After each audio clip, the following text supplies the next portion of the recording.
ఇప్పుడు 6 గ్యారంటీలలో పెన్షన్ 2000కు 4000 చేస్తామన్నారు.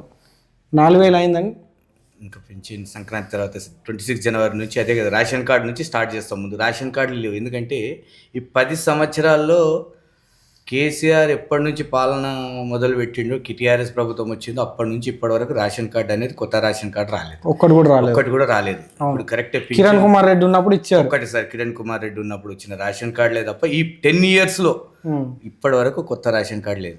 ఇప్పుడు 6 గ్యారంటీలలో పెన్షన్ 2000కు 4000 చేస్తామన్నారు. 4000 అయిందని ఇంకా పెన్షన్ సంక్రాంతి తర్వాత 26 జనవరి నుంచి అదే కదా రేషన్ కార్డు నుంచి స్టార్ట్ చేస్తాం. ముందు రేషన్ కార్డులు లేవు. ఎందుకంటే ఈ 10 సంవత్సరాల్లో కేసీఆర్ ఎప్పటి నుంచి పాలన మొదలు పెట్టిండో టీఆర్ఎస్ ప్రభుత్వం వచ్చిందో అప్పటి నుంచి ఇప్పటి వరకు రేషన్ కార్డు అనేది కొత్త రేషన్ కార్డు రాలేదు. ఒక్కటి కూడా రాలేదు. ఇప్పుడు కరెక్టే కిరణ్ కుమార్ రెడ్డి ఉన్నప్పుడు ఇచ్చారు. ఒకటి సార్ కిరణ్ కుమార్ రెడ్డి ఉన్నప్పుడు వచ్చిన రేషన్ కార్డులే తప్ప ఈ 10 ఇయర్స్లో ఇప్పటి వరకు కొత్త రేషన్ కార్డు లేదు.